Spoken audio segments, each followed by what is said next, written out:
Mic check.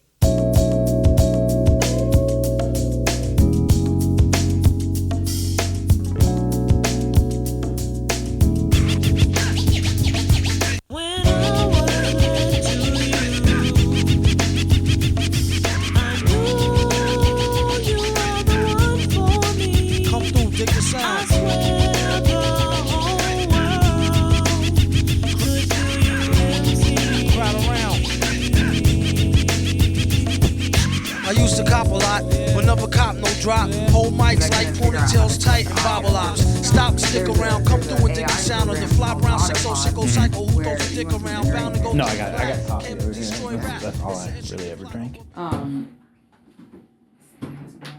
These mics pick up everything. Yeah, so I have to cut out the all the background noise. But anyways, there's an AI program called Autopod, and it's like the extension, whatever. So and that puts all the captions in and things like that when you're trying to edit clips, or no, it just edits everything together. It automatically edits everything for the audio podcast. together. So you take in Adobe Premiere, you have your 3 clips, like me, you, the wide shot. Yeah. And then you line it up with the audio A1, A2, and it cuts it for you. Okay, I see. So it'll when I'm talking, it'll zoom in on me and vice versa. Okay, I see. So Tim and Sean came here, and they're like, "Oh, we just use an SD card." And I was like, "Are you fucking kidding me?" I'm like, "This whole time, all I had to do was put an SD card in the Rodecaster, and then you put it in the computer, and it splits the audio." So for the first 6 months, or maybe longer than that. You were making it so much harder on yourself? So much harder on myself. Because I was like, I was asking everybody. I'm like, how do I get this Autopod or the Rodecaster to split the audio? I can't figure it out for the life of me. Yeah. Nobody knew how to fix the problem. And Tim was just like, we use an SD card. I was like, you gotta be fucking kidding me. And it works, huh? It works. Yeah, dude, it takes me no time to edit a podcast now. That's it's crazy. Amazing because I hate editing. It's the worst thing ever. Yeah. I hate monotonous doing the same. It's probably why I hate working. I'm for the same way. corporations. I can't. I mean, it's crazy because I'm a mailman, so my whole day is monotony. It's the same thing every fucking day, you know. Yeah. And so that's why I like stand up. You know, it's it's such a unique. You never know what you're gonna get. Every show can be. You could do a show in the same place every night, and it's different. You know what I mean? The feel is kind of the same, but the audience makes it so much different. And I don't know. It's literally the thing in my life that is the most I don't know what's gonna happen. You know, yeah. Well, the chaos. Chaos. I like chaos. Yeah. Which is probably an issue. Yeah. I'm always the one starting fights. Yeah. Well, it's interesting though because I feel with any kind of art, there's I understand how douchey it is to call anything art, but yeah, with any kind of art, there's egos, there's so much, and there's money involved, and there's all these little idiosyncrasies that make for a interesting dynamic in a comedy scene, you know what I mean? And so when you have so many personalities and people that think they're right and all this stuff, I mean, there's going to be clashes. Yeah.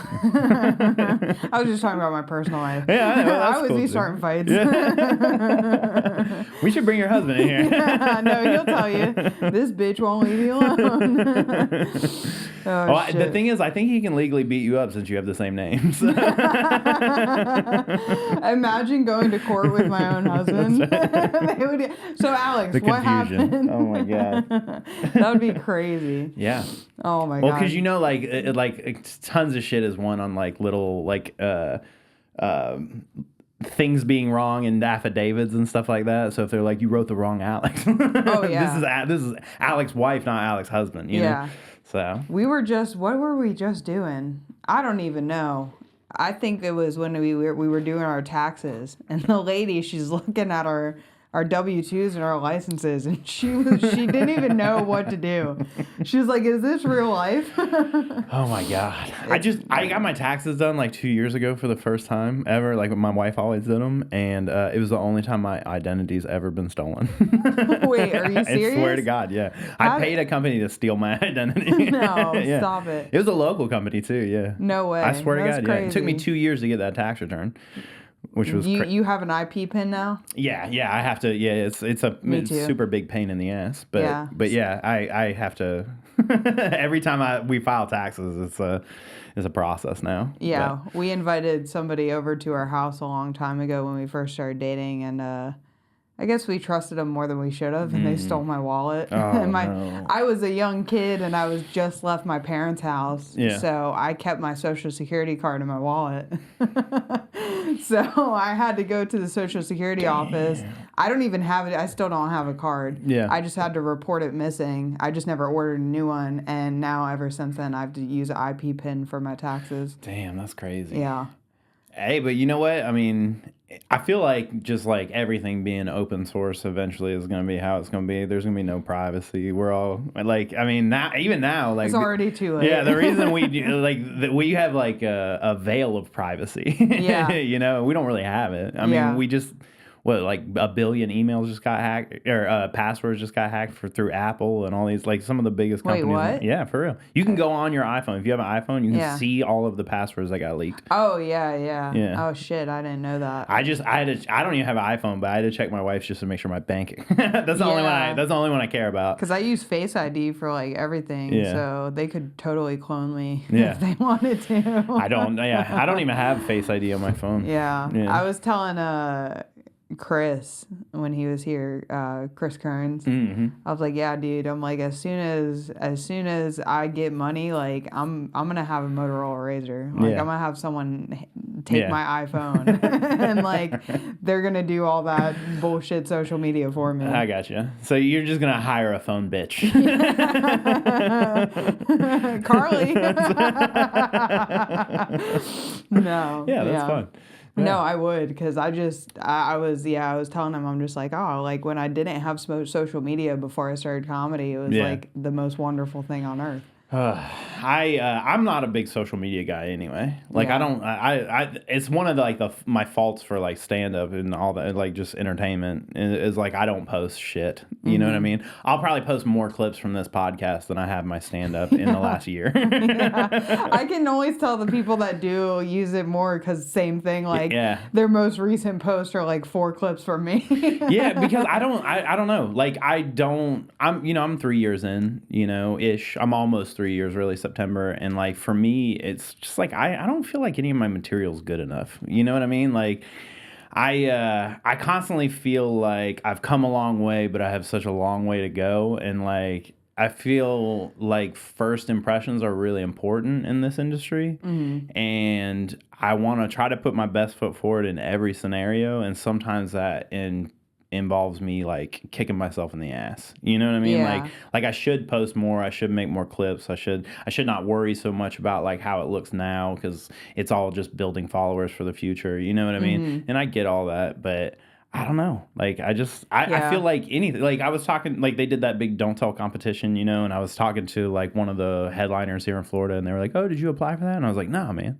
And they're like, "You sent it to me." And I was like, "Yeah, man, because I wanted you to apply for it." And they're like, "Why didn't you apply?" I was like, "Because I'm not going to go out and win a Don't Tell competition. I'm not like I'm happy where I'm at right now, and the comfortability I have with my set and all that stuff. I'm super happy with it, but I know where it's at. I'm not trying to go out and like be the I know what you mean, because like I purposefully made this podcast because I refuse to post my stand-up clips. Yeah. Because I'm like, even though like the Kill Tony thing, like as much as it was helpful for me, it is a little bit regretful because I'm like, oh shit. But then again, like it's almost like it'll be forgotten about because I'm not on there all the fucking time. Yep. But like my podcast clips, I'm like, oh, it's more casual. Yeah. Like this isn't my stand-up. It's just me talking. Right. But the stand-up clips, it's just so permanent to me. And it's like, if I put something out, like nothing against anybody that does it, but it's like, if I put something out there, but I'm still working on developing it and even progressing to being better. Yeah. I look at my shit like from a year ago, not even 3 months ago, and I'm just like, the way I've changed and progressed, whether it's up or differently, it's like why would I put that out there? It's just and the joke is probably going to change and get better, and it's just not. It's I don't definitely know. It's a personal thing that I just won't do. Well, with any of this, it's like the more time you spend on an individual joke, the better it's gonna get. You know what I mean? And like, so like the things that you specifically believe in your set, it'll all turn into bits eventually, and then you're like, oh yeah, I'm an idiot for not thinking this 6 months ago, and then and then you'll be at an open mic and you're like, all right, I guess I'm going to do this bit right here. And then you'll be doing it and your brain will be wandering and then you'll just say something. Yeah, and you're like, oh my God. Yeah, what? That's happened to me before. How did that not happen before? It's weird, I don't know. I think there's too much of like a thrill or like a seeking of people wanting to go viral. Yeah. Like it's like, this, but like in reality, I look at it and I'm like, even if you get a clip that reaches 1 million views, it does nothing for you. No.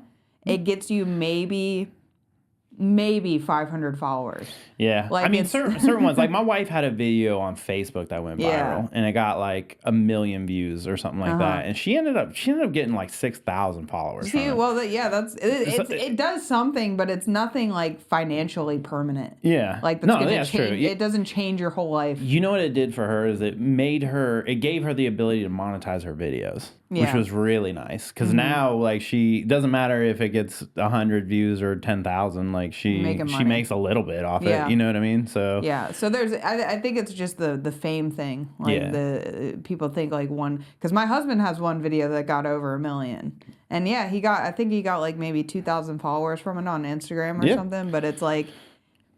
Well, in our business, that's all that matters, though. Like, I mean, so you can network your way far in stand-up. A lot further than you probably, not you specifically, but at any given moment, any given person can probably network their way further than they should be.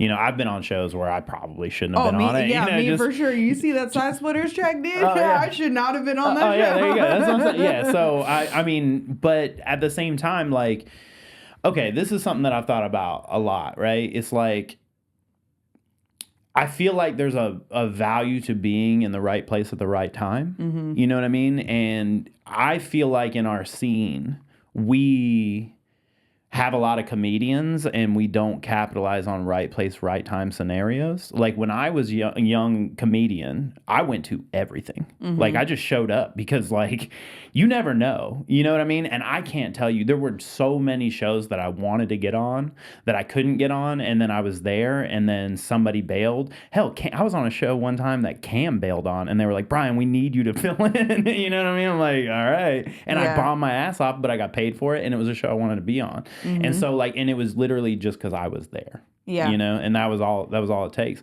And so I'm not saying that like, if you show up to a show, you should go into it like, hey, I'm gonna get on this thing. You know what I mean? But you're a lot more likely to get on it if you're there. Like, I mean, like at least 50% more likely to get on the show. Yeah. There's been a couple of Don't Tells I've been on where like I'm producing it and I'm like, God, we're like 10 minutes ahead. If there was somebody standing here, I'd put them on, but there wasn't. So I just gave the headliner 10 extra minutes. No, I think that's definitely like even though I'm still new, obviously, like I try to tell the newer like people coming in to like the open mics, like go other places. Yeah. Like this isn't like go to Orlando, go to Lakeland, go to Daytona, go meet and network and talk to these other people, do mics in other cities. Because I'm so thankful I learned that early on. Yeah. Because I feel like it's helped me get better in over time, like I've progressed quicker than I would have if I just did one open mic over and over again. Yeah. It's crazy though to me, like you and Selena are like the stand-up babies in our scene. You know what I mean? Like just because like you guys were when I started. You're not when I started, but like after being here for a little while, you guys were kind of the new wave after like our crew. Yeah. And Noah also like, but you guys are like actually more like the middle-aged people. We're the old people, and like because you guys even have like another class of stand-ups that are after you, and like and so like it's crazy. It's crazy to see the different, like how quickly the turnover is too. Barboza, 3 years ago, there was 3 shows in I know. 3. I know. We were talking about it when we were at Don't Tell. Shows. It's crazy. So yeah. And there was 3 shows and maybe 8 comics total. That's crazy. Like that was it. You you could barely have a showcase with all of the comics in Brevard. I mean, like if you had somebody who could really do like a 20-minute set at the end, you could probably pull a showcase of Brevard comics. Yeah. But most of them would do like 5 minutes. You know? So it's like 6 people doing 5 minutes and one guy doing a half hour. That's funny. That's great. Yeah, that was Brevard comedy when I started. You know, it was Brevard, not Brevard comedy, but stand up in Brevard County, in Melbourne. It's gotten it's even since I've started, it's gotten like crazy. Yeah. Like Susan's doing shows, Sarah's doing shows, Susan's Selena doing shows in other cities. Yeah, Susan's all over the place. I was like, what in the hell? Yeah. Yeah, Sarah. Yeah, she took over. What's the name of that? Do you know? Remember the name? Oceanside Distillery. That's what it is. Yeah. So I used to run shows there with Eugene, like a long time ago. Okay. I was really happy when she started running shows there because the guy who runs that place is a sweetie. Like he's super nice, and I just feel like we weren't a good fit for him. You know what I mean? Like I'm saying this is as like. Nicely as I can. You know what I mean? Like me and Eugene and I were not a good fit for his room, where I think Sarah is probably a killer fit. Like, you know, I don't know. But also like I pulled out of producing all shows like a year ago outside of like just the vape shop and Don't Tell. I love that vape shop. Me too. That's why I won't stop it. Like it's the only show that I have that's not Don't Tell, and I do it because I love that little spot. It's such a good time. And the people there, the owners, they love it. Like their only thing is like just keep bringing new people. We just want to bring new people, or bring some of the same people, but make sure they do new stuff. Because it's the same 10, 12 people at every show, but god damn, they love stand up. Yeah. And so I never had a venue that was passionate. Most of them are just like, how much money do you think I'm gonna make? You know? Yeah. And they are like, they don't make any money on that show. They literally just pay all the comics to be there, and they don't sell tickets, nothing. So it's a passion project for them, but I love them for it. And I've in turn, like we did that golf. What was it? The back off challenge golf thing that you and I did. I just kept calling everyone gay. Yeah, that was funny though. Where's the footage? I want to see it. You know what's funny? The guy who ran the charity asked me that today. He's like, "Hey man, didn't you film all that?" And I'm like, "Yes." The answer is yes. But the problem is the guy who filmed it also had like 6 surgeries in the last 2 months, and I just haven't had the heart to ask him about it. You know? I'll send this clip to him, Rob. Where's the nobody gives a fuck about your back. He's just so busy. I feel, and he's also like filming stuff for Tony Rock. Like everything, yeah. So I don't know. Like I don't want to be like, hey Rob, you got that golf video? But I am gonna get it from him. I will. Yeah. No, that was so much fun. That was cool. If you guys do that again, I would love to do it. But I got that through a connection at the vape shop. Yeah. Like, just like the guy who owns it was friends with the guy who did the charity. And I had said, like, hey, I'm interested in doing some charity work for a stand up. And through that, it kind of like snowballed. Through that, I got, what was it? Oh, that guy did a charity show at like a VFW. And he sold, I don't know, $5,000 worth of tickets. And we went out and performed and did it all for free for them, for the charity. And then that VFW hired me and actually paid me to do a comedy show for their people. You know what I mean? Sick. Paid a bunch of money for like a good lineup of comics, and it crushed, and they loved it. They like will eventually probably do more shows there, like maybe like once a year do something there, because it's just for them. You know what I mean? It's just for the VFW people, but they pack it out. Like they love it. So you never know, like you're saying, like where you'll just be somewhere and some show just pop up, unexpected. I won't get into names or anything. Just because I don't want to put anybody's business out there, but like we know a comedian who opens for like a really famous comic occasionally, right? And when I was talking to him, I was like, how did that, like, did you just like meet him at a club or something? How'd that happen? And he's like, actually what happened is I was hired to do like one of those neighborhood shows. What are they called? HOA shows, you know? And he didn't want to go. It was like $100 show. He didn't want to do it. And his wife was like, no, go get that money, babe, or whatever, you know? And so he showed up to the show and did it, had a really good time, like crushed or whatever. And somebody in the audience was like, hey, I'm so-and-so's like friend. I grew up with him. Like, would you be interested in like if I got you guys in contact? And he was like, yeah. And then the next time that dude was in the state, he hired this, our mutual person that we know, and he's been on the road with him nonstop for not nonstop, but off and on for the last 3 years. Yeah. And when I asked him how much money do you, not specifics, but do you make more headlining yourself or just going out and opening on the road for him? He's like, it's so much more money opening for them. He's like, it's $300, $400, $500 if I do a weekend by myself, you know what I mean? Or per night. But if I go out with them, it's sometimes thousands, and so I don't know. I just never discount connections at all. You know what I mean? Yeah. That's why I'm trying not to be assholes to anybody. Yeah. Because you never know where somebody's going to go. Good luck with that. Yeah, I've already failed at that a couple times. But yeah, it's impossible. Like I said, there's so many egos in this. You know what I mean? Most people, I will say most people in stand-up are really cool. There's very few people that I've come across where I've been like, I'm going to stay away from that guy. Yeah. I feel like there is the same number of people in stand-up that I want to stay away from because they're an asshole as there are, people I want to stay away from because they're creepy. You know what I mean? Yeah. It's such a small amount of people. It might be one or two people, and you're like, oh, they're weird, or oh, they're an asshole, or whatever. Dude, who's trying to touch your butt? I can tell you stories after. No, stop. There's comedians I've had that wrote songs about me and sent them to me, and it was a whole thing. Yeah, it was. I don't want to say it was creepy because I don't think they were trying to be creepy. You know what I mean? It just made me feel uncomfortable. Yeah.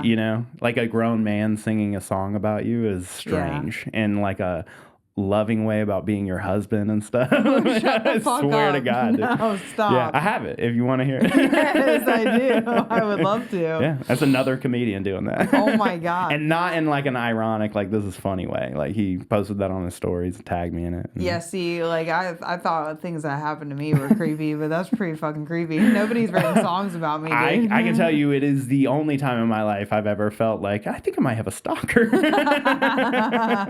I've got a couple of those in my DM. Yeah, I can imagine. I know it's so much tougher for y'all in that regard. I don't envy y'all's mental illness into stand up because I know that's what this is. It's just a full on addiction. But I do get it, and I hope that I hope that nothing happens in any way that makes you feel uncomfortable ever. You know what I mean? As a lady in this business, I know that's tough. You know? I've almost decked somebody. I'm pretty sure I know who you're talking about. I mean, maybe I don't, but it's a person in Orlando. Okay, all right. And it's just they just do things by accident, but I know it's on purpose. Yeah. And I'm I'm honestly this close to the next time it happens, I'm gonna deck this guy in the face. Yeah. But see, here's the thing is oh, but it was just an accident because who's going to look like the bitch when you're just out here punching people for no reason? Yeah. You know? I mean, here's, okay. So I had a comedian who was in his mid to late 20s that started DMing my 16-year-old daughter. You know what I mean? Mm-hmm. And so my immediate reaction is I'm going to go kill this dude. You know what I mean? And then I realized, after, I just didn't see him for a couple weeks. You know what I mean? Mm-hmm. And during that time frame, my anger subsided and all that stuff, too. And I was pissed, but she handled it the right way. She told me immediately. She showed me the message. It wasn't anything sexual. He was just what's up? You know what I mean? But still, she's a child. You know? You're an adult. So, it was really easy for me to handle it because I just don't ever bring him to Melbourne. You know what I mean? And so now I just don't ever see him. Yeah. It's great. If I see him in Orlando, I just ignore him. It's not occasionally. I honestly, in the 2 years since this happened, I've seen him twice. So it's not, and I don't even have anger for him anymore. I just don't talk to him. You know what I mean? I just that's an easy one for me because I just cut him out. Yeah. But it is sad. And on off mic, I'll tell you his name and who, any female. I think you told me before. Any female. And I'm not trying to slander the guy. I just want everybody to know, look out for yourselves. Yeah. You know what I mean? I'm not on your podcast, saying his name and trying to dox him. I'm not that guy. But, there are people in this scene, just like any other, industry. There's creeps. Gross. There's creeps everywhere.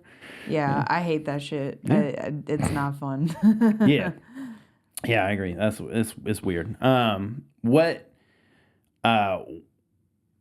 On the flip side, though, when you go into like new areas and you get embraced, because like one of my favorite things in stand-up is like you get no love in your area. You know what I mean? Like people see you all the time, so they see you bomb more than they see you succeed and stuff like that. And then when you go into a new area with nobody who knows you and you have like a killer set, and then everybody's just like, who the hell is this guy or girl or whatever? You know what I mean?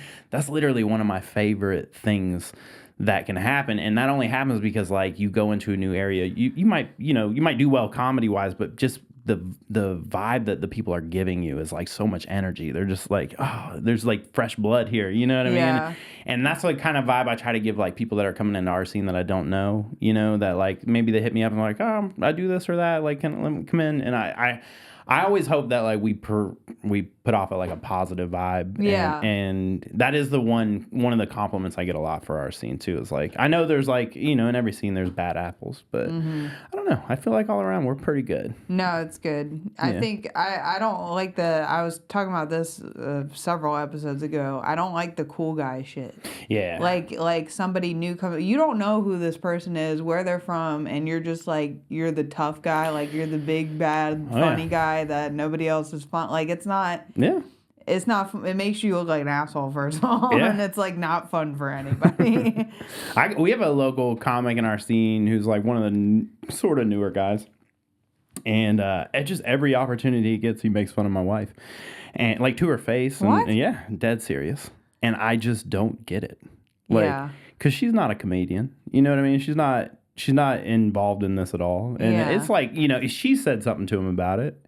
And like, you know, I'm not the one or whatever, you know, just like letting him know. But yeah, he just, at every opportunity, he says something shitty. It's so weird. Yeah. But like, you know, I think in his mind, he's like, oh, she's hanging out. She's one of us. Like maybe he feels like, you know, he can talk shit to all the comedians. And I don't know. I'm not around him enough to really know his like personality. But I will say like, it's one of those things where I haven't said anything yet, but I'm not far from it. You know, it's funny is I already know who you're talking about. You don't even have to I'm not far. me. If he keeps doing it, and again, even then, it won't be like nasty. I'll just be like, hey man, you got to cut this out. Yeah. You know, like I'm an adult. I'm not gonna fight anybody. I'm past that point in my life. Yeah. Like, I don't know. I watch street fights online and I just go, ooh. Like, I don't want any part of that shit. The bare knuckle fights, like the backyard fights. Yeah, you just watch dudes bounce their head off concrete and you're like, no, that's crazy. No, that's like 4 jokes I'd lose if I that also happened. don't want to go to jail. Yeah, that's true. I didn't even think of that. That's yeah. I've never really been much of a fighter anyway. Yeah. Me neither. Yeah. I'm not much of a lover either though. You just cut people off when the time's right. That's right. Yeah. That's pretty much what I've started doing, because I used to be like hyped up, like I will fight you. Yeah. I never really did. Yeah. But like I wanted to. But now that I'm older, like I couldn't see myself actually getting into like a fist fight or even hitting. Like even though I said like I'll probably deck this guy, I probably won't deck him. I just don't. Please. I'll probably just elbow him in the stomach. Yeah, well that's all right. You know. No, I haven't even almost gotten in a fight in my adult life. You know what I mean? Like there was one guy at a dog park who just like was talking shit about my dogs. And just like nonstop, because we had just traveled cross country and like they've been in a car for 5 days, and so they got to the dog park and went nuts. You know what I mean? Like they had all this energy. Yeah. And the guy kept saying, "Your dogs are a fucking menace," and blah blah blah. I'm like, dude, you know, I'm like trying to explain it to him, and he's just going on and on. And I finally was just like, dude, are we gonna fight? Like, are we going to have a fist fight here? And he's like, no. And I'm like, well, then shut the fuck up. Like, I don't want to hear this shit. Yeah. Like, I get it. Get your dog, get the fuck out of here if you don't like it. Yeah. People are weird, man. Yeah. You ever just go in a public space and like you clearly like are doing something where you don't want somebody to talk to you, and they still go out of their way to talk to you? No, that's a woman thing exclusively. You don't look like this and then get approached by strangers. Dude, shut up. with that beard? Yeah, nah. People pretty much stay away from me. Yeah, fuck, especially man. Okay, so I dress especially shitty when I'm not like doing shows or at work, you know. So like I'm just in like basketball shorts and like a shitty ratty t-shirt, and so I definitely look homeless. Like, without a doubt. I could see it. People do not come approach me, you know? I actually had a lady, I was walking out of the bank the other day, and I was coming out, and this lady goes, "You look really familiar." She goes, "Do you hang out on that corner over there?" Shut the fuck up. And I go, "No, ma'am." I go, "I actually know who you are. She was at a comedy show the weekend before, and she mistook me for a homeless man." That's crazy. Yeah. I was not that crazy, but yeah. I was the comedian from last Friday. She's like, "That's where it is." That's funny. Yeah. Yeah. I was at the dog. You reminded me of that because I was at the dog park. And I always I'll bring my notebook and I'll just sit down so I can write. And this guy's just he just keeps asking me random questions. He's like, "Oh, what kind of dog is that?" I'm like, "Okay, normal question, right?" Yeah. So I tell him, and then I don't say anything. Yeah. It's Can I smoke in here? "Oh, I'm good." No, can I? Is what Oh yeah. Okay. And then he kept asking me more things, and then I'm clearly in my shit just writing, and then he goes, "What is that, your diary?" I'm like, this motherfucker is out of his mind. And I go, "No, I'm actually writing jokes about you." Being a creep. Yeah. You know what's funny? All right, so this is one of my favorite Alex Barboza moments. It was at that golf thing we did, and you and my wife went over to another hole and went because they had a bathroom set up, and you guys took a golf cart over to the bathroom, and they had hurricanes you could drink or whatever, and there was a creepy old guy at the hole who was kind of, just being "Hey girls," and our hole was the next hole, and you guys came back and hung out, and then that guy's whole crew came. And you could tell that you were just waiting. You know what I mean? Because he was saying shit to you, and you were just you were being nice and not really loading up. And then he was it was his turn. And as soon as he was going, he didn't even walk up to the ball yet. You were like, "Get up here, faggot!" Just I mean, you ripped this dude apart, and he fucking loved every second of it. You could tell he was just turning around. No, women didn't talk to that dude like that. You know what I mean? He just absolutely Well, he loved put a it. cold can on my thigh, and That's I was what it like, was. "This Yeah, motherfucker." I wasn't sure what transpired, but yeah, I knew there was something where I thought he had touched your arm or something like that, and I was, you lit his ass he was up. "Is this cold?" I was like, "This motherfucker." Yeah. I'm like, "You really think I like that?" Yeah. I'm like, "What in your mind makes?" It's great. I'm about to rip this guy. And then the young guy got mad at me. Yeah. Oh, And yeah. the only person I had got mad at me, and he was like, "You should be ashamed of your laugh." That's right. Yeah. He's like, "Talk that shit now," or something like that. All right, buddy. I was like, "Why are you so mad?" He waited until he left too. He could have said it the whole time while I was trying to roast him. I just like that you had 4 grown men just fully angry at you. No, that was one of my favorite parts of that whole day. I loved that. That was because my wife had just come over and told me what happened, and then they pulled up, and I was like, "Oh no!" And I just see we didn't even have to go, "All right, who's on this one?" You were just already walking over there, "I'm gonna fucking get this guy." Yeah. So I love that. Oh God. Yeah, I about lost my mind on that guy. It was fun though. That's what the kids call crashing out. Yeah. But you did it in a way that was hysterical. It was. I don't remember all the things you called the guy or whatever, but you definitely laid into him in a way that made me laugh a lot. Yeah. Thanks. It was fun. I'd like to do it again. Well, it's rare that you get an opportunity to just get immediate vengeance on somebody who did something shitty. That's you know what I true. mean? It's in the instant karma thing. You know? Yeah. Yeah, that was great. I told my husband about it too, and I got home. I was like, "This motherfucker put a cold can on my leg." What an idiot too, though. You know? Yeah, that's ridiculous. He had no idea what was coming. No. He was like, "Oh God." That was one of my favorite things is they didn't tell anybody had no anything. idea. So they're just like, "What are y'all doing?"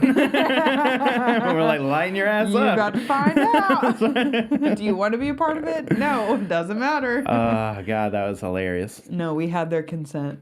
When the women came by, I was like, "Oh, I don't know about this." They handled it well, though. I know. I think I went a little nicer on them, or I tried to. Yeah. And then I said, "We're going to take it easy on you." And I said something I don't remember what I said. And then somebody went, "That's taking it easy?" I was like, Well, they laughed. That's all that matters. It was one of Yeah. the comics that said, that's taking it easy. I'm like, yeah. It's better that the guys go after the girls. Yeah. Because if it was us, me and Selena, it would have not been good. Yeah. They would have just turned around. You want to How go? do saggy titties feel, bitch?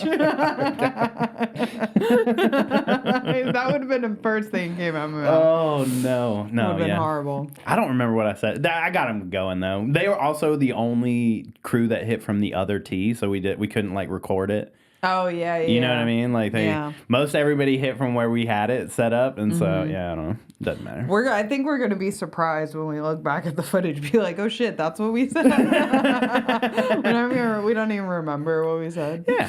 But I am going to set up more of those. And the next one we do, I'm going to try to set it up where we have, like, business cards or, like, QR codes or something they can scan to buy tickets at shows. That was where we went wrong. I feel like we didn't do enough, like, self-promotion for our own stuff. So, I mean, the reason I had, like, you and Chris and, like, I mean, you guys all run stuff. So I was like, oh, we can all promote our shit. But I didn't really do a good enough job being like, hey, let's set all this shit up. But it's a learning experience. Next time I'll have a bunch of stuff set up. Yeah. Towards the end, I think we were like, oh, yeah, villains tonight if you guys want to come out. Yeah. I also want to try to find some that are like more centrally located to Melbourne. You know, like that one was like way up in Titusville. You do like the Vieira one. Yeah, Promote Vieira. the vape show. Yeah. Yep, exactly. Yeah, some new folks. That's true. I can't even imagine that vape show full of golfers. You go, what the fuck is this? That's funny. I always promote everybody else's stuff. Like I'm always like, hey, go see Pineapples on Tuesday, you know, and like Moon Room and Villain and like all that stuff. Because I don't really ever promote Don't Tell, you know, I just share it into the local groups and all that stuff, but they do everything. So I don't really know a lot about marketing comedy, which is kind of crazy because I've been doing it for 3 years, like marketing comedy for like that long. But yeah, I don't know. There's a science to it that I'm not like fully plugged into, but like you see certain shows, you know, like I'm going to Comedy Dark tonight, you know, like every time I go to that show, that's fucking packed, you know, or Moon Room or whatever, you know. So I know that there's some like magic to the science behind what they're doing. So I gotta ask Vinny about it again.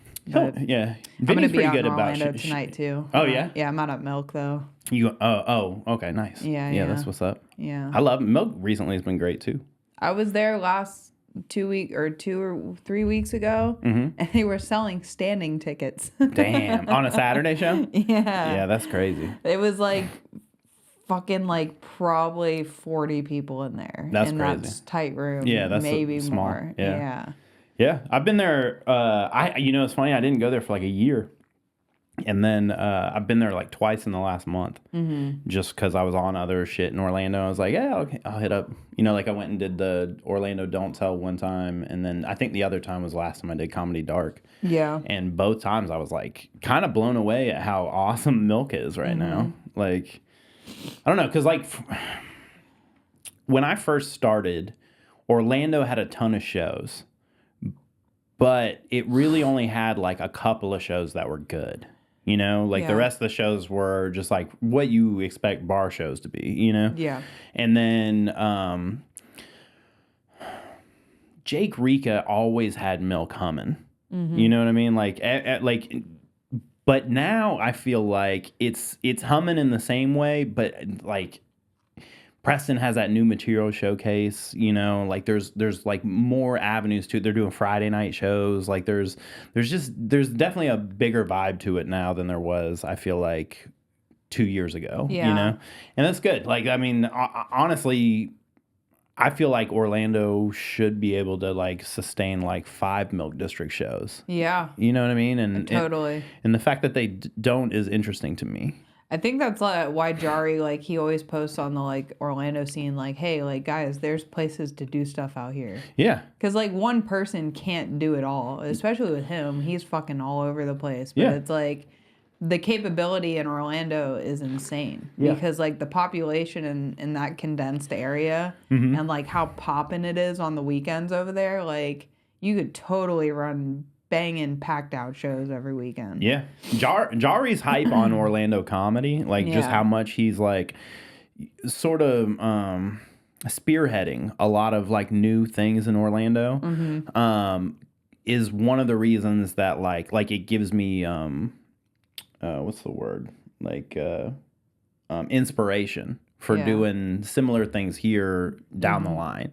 Because one thing that Jari has over all of us is he's been doing this a long time, you know? Oh, yeah. So he sees comedy as a bigger picture than we do. And that's kind of how I feel like, you know, they say you like level up and stand up and progress and all that stuff. I just feel like you see the picture bigger and bigger and bigger. And then once you get to a point, you kind of see it all. You know what I mean? You have all aspects of it, the booking, the marketing yourself, marketing your shows. Like it just like, because like right now when you first started doing stand up, it's all about mics and it's so small. It's just like, just hit as many mics as possible, you know? And then slowly it's developing material. It's like all this shit that just makes the picture bigger. You know what I mean? And then eventually you're looking at you're at a mountaintop staring down, you know, and you see it all. And so I feel like a lot of it is just like you have to put in this time in order to get where you want to be. Yeah. You know, there's very few shortcuts to it. It's not that there's none, but there's very few. Yeah. You know? No, for sure. I think that's I almost feel like I'm kind of moving into the next level of progression. Like I went from, you know, just hustling open mics all the time, not really running my own shows, and then starting to run my own shows. And now I feel like I'm getting into not the higher level, but just the next level of like, okay, like my Alex's Underground, like just focusing on not the big picture, but the next big picture. Yeah, like, adding to the pile. Yeah. Because I'm like, this Alex's Underground shit, like, I really want to take this shit to a new fucking, like, I can tell because that's your focus. You know, like, I can see in your marketing and all that stuff. I like that you're using the anonymous guy. That's cool. But your focus has shifted, you know, which is good.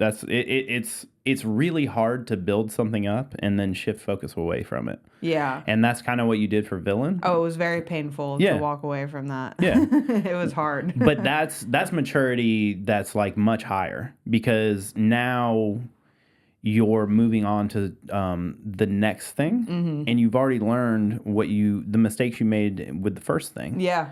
So the next thing should in turn be better. And then the third thing will be better than that. And then the fourth thing and then so on and so on.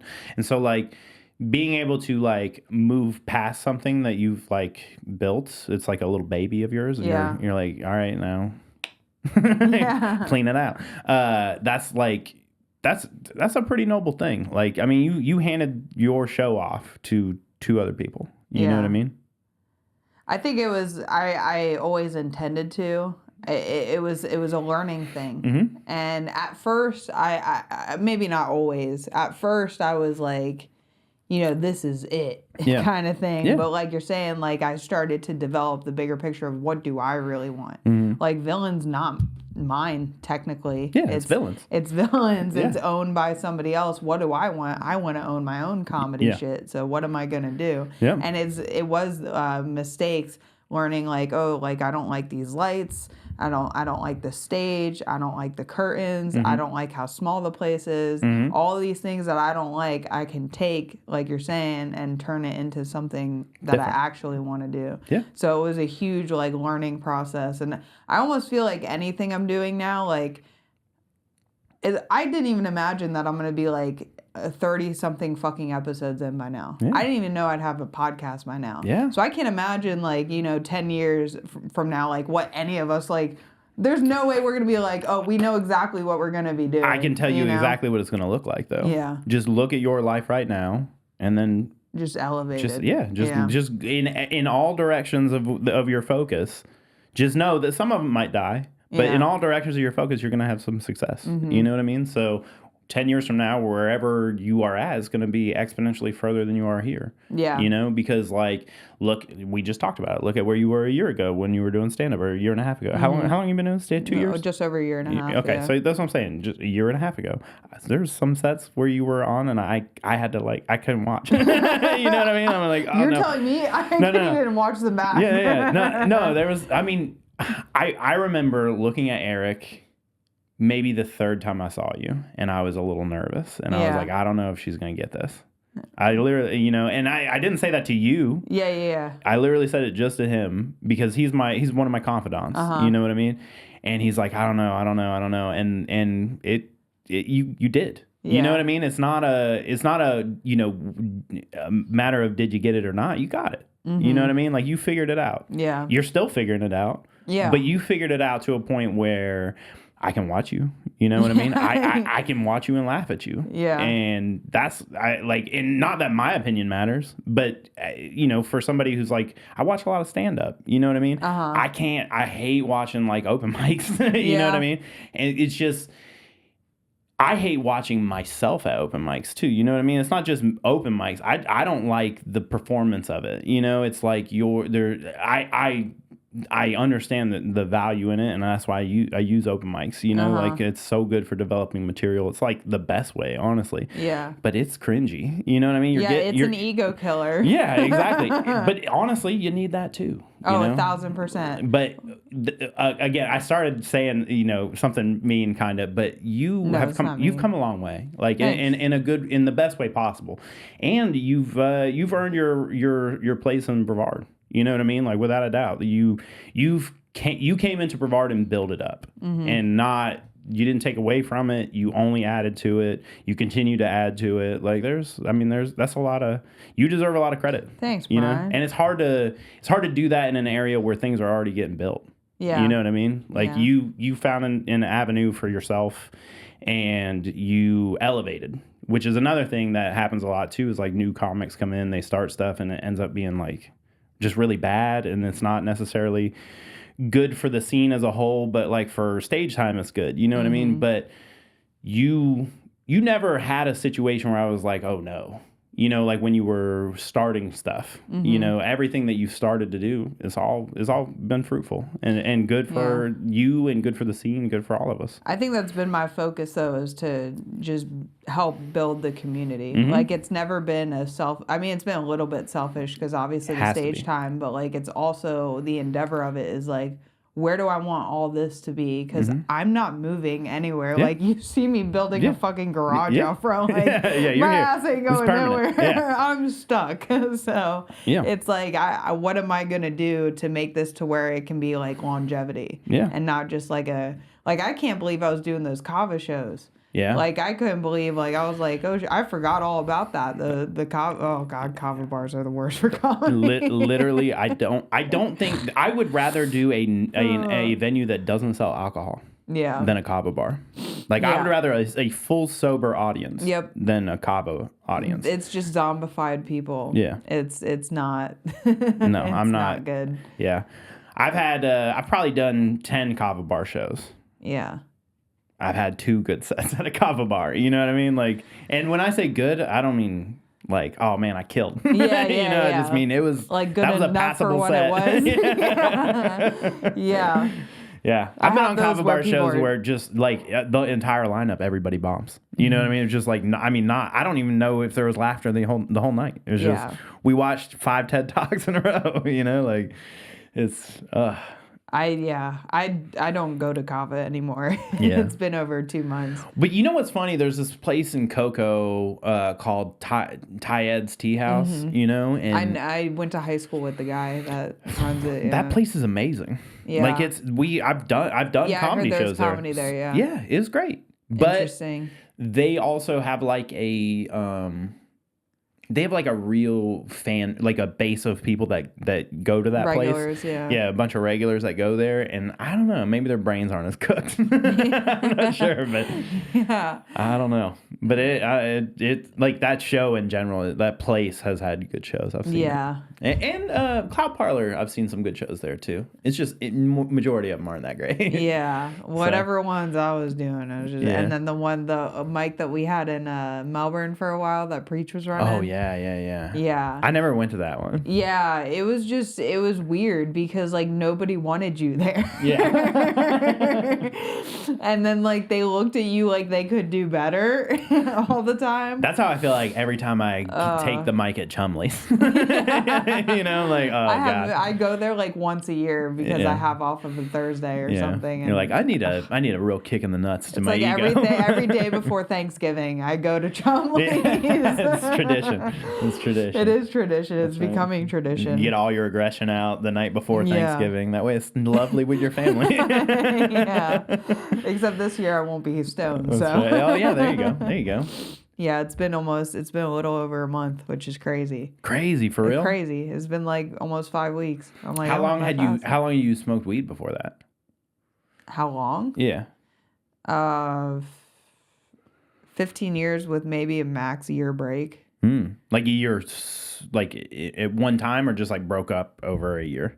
Like I would say I think it was one time. Okay. And then it was when I was like 22, and when I quit smoking, I would drink. So I was always on something. This is the first time I've like been on like nothing at all. Like full sober. Yeah.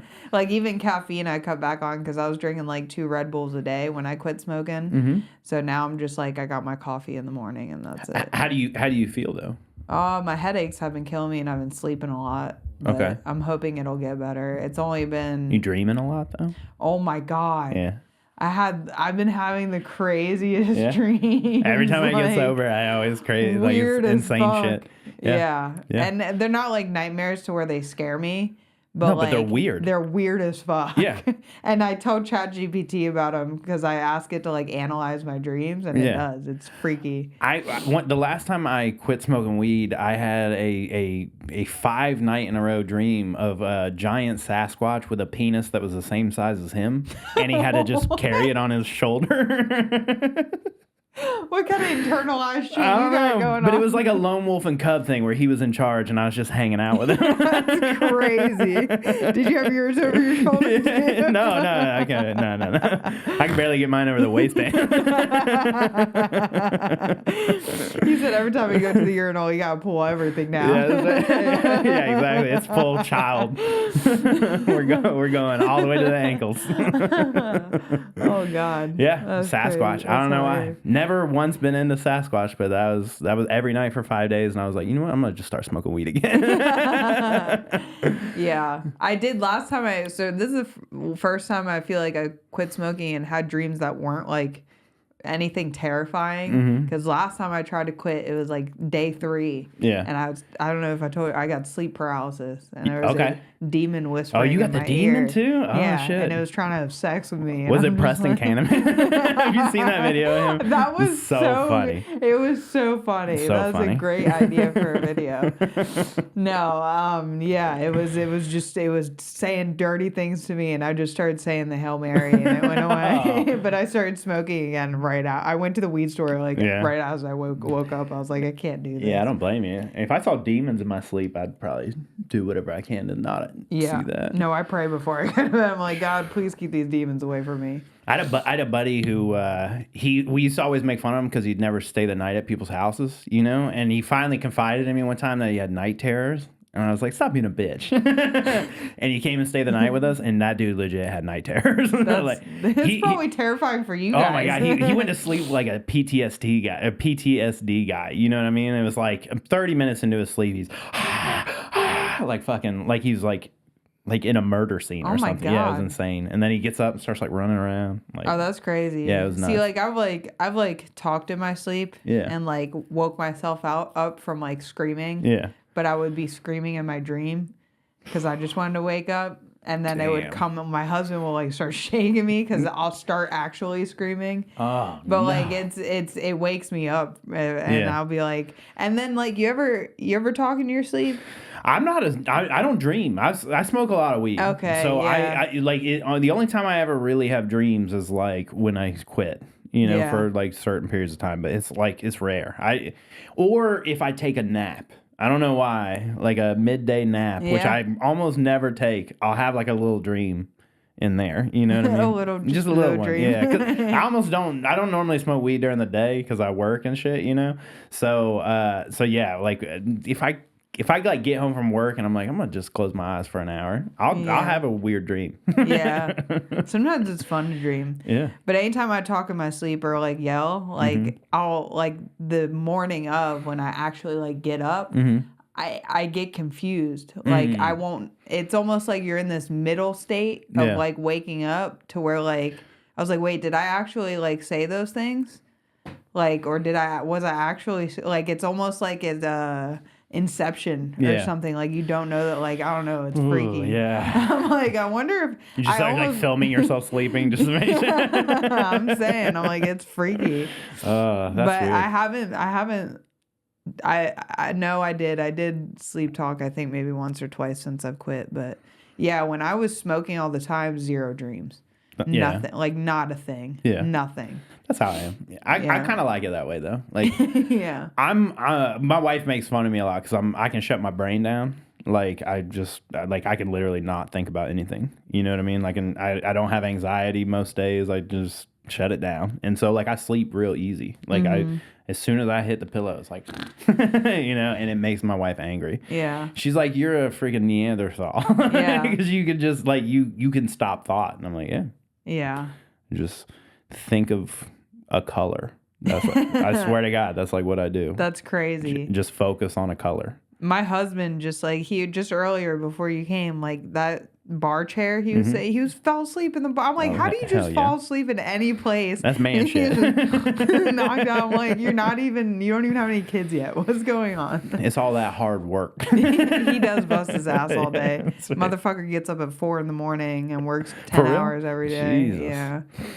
I was talking to my wife and I was saying, I work like 12, 14-hour days. And she's like, no, you don't. She's like, you work 8 hours. I'm like, no, but then I go do stand-up. She's like, that's not work. I say the same thing. I'm like, yeah, sure, I get up at 7, but I'm out till like 9. Yeah.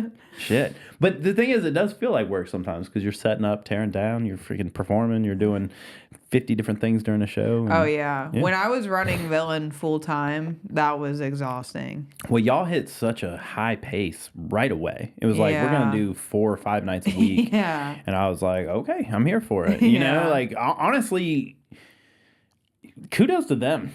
Villain for seeing the writing on the wall and being like, hey, we might be able to make money off of stand-up. Yeah. Being a business that can do it. Because I feel like the businesses in our area that go, yeah, we're going to do this, they all are happy. Like all of them. There's very rare that the venues are like, what? This is terrible, blah, blah, blah. You know what I mean? Only the kava bars. Yeah, exactly. But I mean, so I think with Alex Underground, you're going to see the same things. Like you're going to, like the venues that you go to are going to want to repeat, and you'll eventually just get a whole schedule set up of just a couple venues. A rotation. Yeah. Because there's plenty of venues around. You can keep shopping. You can always shop for new venues. There's always flower shops opening or whatever. You know what I mean? But I do think that there is I think there's something good to having a repetition in shows. Like the last Thursday of every month we're doing Don't Tell at El Mojitos. Every other month I'm doing Don't Tell at Beachside Retro. I'm trying to like set up a rhythm to like the shows as well. You know what I mean? So that way, because you're also catering to the people that live locally. Exactly. And they don't want to drive like fucking 40 minutes to go to a different one. Exactly. It's not in their hometown. Or at least just be like, hey, don't they do comedy shows like somewhere around here at the end of the month, or like just have that thought in their brain, So like, I mean, I know Don't Tell's all about secrets and all that shit, but I mean, if I'm doing a show in Satellite Beach, 90% of the time it's going to be Beachside Retro. If I'm doing a show downtown Melbourne, it's probably El Mojitos. And there's only so many venues that would work for a comedy show. So when you find something that works, it's like, why not stick with it? Yeah. So I'll tell you, I have one venue that I'd be interested in throwing your way too. It's a smaller venue, but it's so good, and I think it could also withstand having more comedy there. Like other than just Don't Tell. So I'll talk to you afterwards. It's a really cool little spot. Is that your Kill Tony book? Yes. Oh yeah, you got to sign it by the way. Can I see it? Oh, is that your? Yeah, it was my husband's idea to have all my guests sign it. I'm like, it's a pretty good idea. Yeah. I saved myself in the interview. That's the only reason I have it. You know what though? I'll sign it in a minute. Yeah. Take Just my don't time with forget. it. I've I had won't. people Yeah, I'll put it on my forget. phone. When I first started doing stand up, right?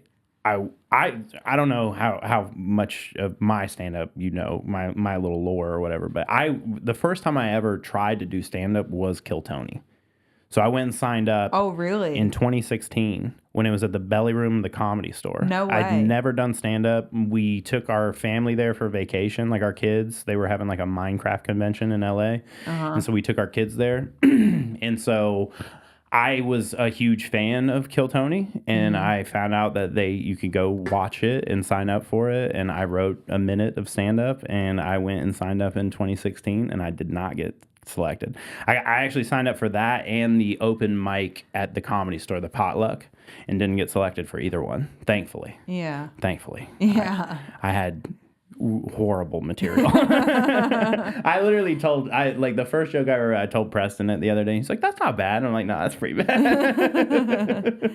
But yeah, so I signed up for that. So I've been a fan of this shit since like. I mean, I'm not gonna say before it was popular, but there was 40 people in the Belly Room watching it. You know what I mean? Like this is now it's crazy. And I watched the success of this show just change throughout time. And I remember right when I actually started stand up 3 years ago, I was like, you can get on that show and it could change your life. Right. And then I've just watched a bunch of people that I know get on that show, and it only ever actually changed 2 people I know's life. You know what I mean? And and for those 2 people, it's really changed their life. It's been insane for them. Oh, yeah. But for the most part, it's just a show. You know what I mean? It doesn't matter how you do on it. It's like you said, you did it. You know what I mean? You're not happy with your set, but you were happy with the interview. Nobody's going to see that in 5 years. That's what I'm Unless saying. you bring it up, nobody's going to know it. Yeah. You know? So, yeah. I just don't think that... I don't think that it matters unless it really matters. You know what I mean? I think Kill Tony as a whole... I said this on another podcast the other day. I think the reason Kill Tony is popular is because of Hollywood. I think that Hollywood has like fully turned its back on comedians in general. Yeah. And now network television and things like that, they don't really fuck with comedians anymore. Not at like a high level like they used to, where they were doing like network deals and all that kind of bullshit, right? Yeah. So they associate it with politics now. Right, in some regard. But in that, there's created this vacuum of space where Netflix has picked up the stand-up comedy for specials and things like that. Now, some of the other ones... Tim Dillon on CNN, which is crazy. But then you also have this huge internet success from Kill Tony because there's nothing else. Yeah. There used to be reality TV shows about stand-up. There used to be shows about stand-up. That's what I mean. Yeah. There's none of that anymore. Yep. Nothing. So in turn, in order to get... It's a market that's needed. That's right. Yeah. And so the reason Kill Tony is as successful as it is because there's nothing else. Yeah. You know? So why not? I mean, you saw it with were you around when Judd was doing his thing? I signed up right after he stopped doing it. So I mean, Judd went there. Judd barely did 10 episodes of that show, and if you look, I mean, they had tens of thousands of episodes or of views on YouTube. You know what I mean? So it's like there's a niche for all this stuff, but there's just not a ton of people producing the content. Yeah. So. That's why I'm like, now, like, if I get on to Kill Tony again, it's like, it's just a workout. Yeah. But it's also, it can only go up from here, right? Yeah, for sure. 1,000%. That's why I'm like, like, I could view it as like a redemption, but to me, it's just like, to get the experience as early as I am in front of a crowd like that, it's like unbeatable. Like, definitely. So it's like, I feel like it's a benefit to anybody because nobody's going to remember your set unless you just so happen to stand out. That's what I mean. And they just like you're saying. Yeah, it doesn't matter unless it matters. Exactly. So it's almost like, I don't know. I feel like it's just like my kids will look back at it and be like, "Oh shit, mom did that. That's pretty cool." Yeah, but or the kids will look back and be like, "Oh, that was like look at mom starting there and look at where she is now." Exactly. Yeah. You know what I mean? It's like the origin story. Yeah, you can kind of see where you were at on a public level. Very few people get such a public beginning. Yeah. You know, so I can't believe I did that 8 months in. I'm out of my fucking mind. I thought you were crazy when you were like, "I'm going on Kill Tony." I was like, "Oh no," not because I just No, No, but it is. But like that's the thing is like every comedian has so much time to get developed to where they want to be that it's crazy. It is crazy because you're on such a public eye. But it's like. It's kind of funny. But but you know what's crazy is my ego in stand-up has only gone down while the talents went up. You know what I mean? Like it's a weird, because like when I first started, I was like, I'm funny. Like blind ego. Yeah, exactly. I was like, I'm funny. I can do this, no problem. These people all talk about this, the hardest thing to do. I'm funny. I don't give a shit. And I just like blind ambition. Like I'm gonna get on all this shit. I'm gonna do everything. And in reality, it was just me kicking myself the entire way, and then finally figuring that out. Yeah. After comedians that were way above me have been telling me this for the last year, like, hey man, maybe just chill out a little bit. you know, and I'm like, no, y'all are crazy. I'm gonna just keep doing this. Yeah. And it, you know, so the good thing about stand up is that it will humble you. Like without fail, no as soon as you think are. you're good at this, it will tell you you're bad. You know what I mean? It doesn't matter. Yeah. So like that's what I'm saying. Like the talent keeps going this way, and the ego keeps going this way. It's definitely been happening for me. Like the amount of pressure like I've been putting on myself, especially like getting I never thought I would quit smoking weed. Yeah. The fact that I quit smoking weed for stand up, like to me, it tells me that I'm like, okay, I'm actually putting a lot of pressure on myself. To take this serious as fuck. Yeah. Not saying anybody else should get sober for stand up. It was just right for me. But it's like I take it so serious. Like if I don't write, I'm so mad at I hate myself for it. Like when I first started, I didn't give two fucks. I was just like, I'm gonna do every show that I can. I'm just gonna get up there. I'm gonna be funny. I'm funny. Like you're saying, and it's like you're saying it's completely changed for me the way I've been treating it. But also, like, what I was comfortable doing on stage a year ago is, like, completely different than now. Like, before, I would just stand there and do stand-up and, like, not act anything out, not anything. And, like, I would always watch people that do act-outs and, like, kind of be like, oh, my God. Like, not in a negative way, just be like, I wish I could kind of... Like, it's like an accent on your joke. Yeah, exactly. It's being silly and fun, you know, which, I mean, in the beginning, you're trying to have fun, but you're so nervous that you're just like, you're like, it's hard to like get through that shit, you know? So like, I don't know, like now I'm all over the place. I'm walking around, I'm pacing, I do all kinds of shit. And it's like all shit that I wouldn't have done a year ago, year and a half ago. And it's just like a level of being comfortable on stage. And like that never stops progressing, along with like the writing never stops progressing. And like, you know how they say you got to have like 10,000 hours to be a master in anything? Yep. Well, in stand-up, you got to have 10,000 hours of stage time. You got to have 10,000 hours of writing. You got there's like so many different things that you have to like, not master, but get good at in order to be good at this. That's why it's like, it's exciting to be like, oh shit, like I can't wait to see where I am when I'm 15 years in. Same. Like I can't fucking wait. Yeah. Like it's impatience but patience with it. Like because you know what's good about this is that a lot of people they forget to like enjoy the ride, you know what I mean? But the way I feel is our scene is so fun that I can never not enjoy the ride, like because we're content. If I'm going out with the crew, you know what I mean? It's gonna be a fun night. Yeah. You know, so like if I'm going out to Villain and I'm gonna hang out with you guys, it's gonna be fun. If I go here, it's gonna be a good time. So like the ride has always been fun. Like in Brevard, I just like, that's why I love this place. I've like always been like, oh, you got to get out of here in order to do something. And like the longer I stay in this, the more I think we could just stay here. Like there's nothing wrong with being here.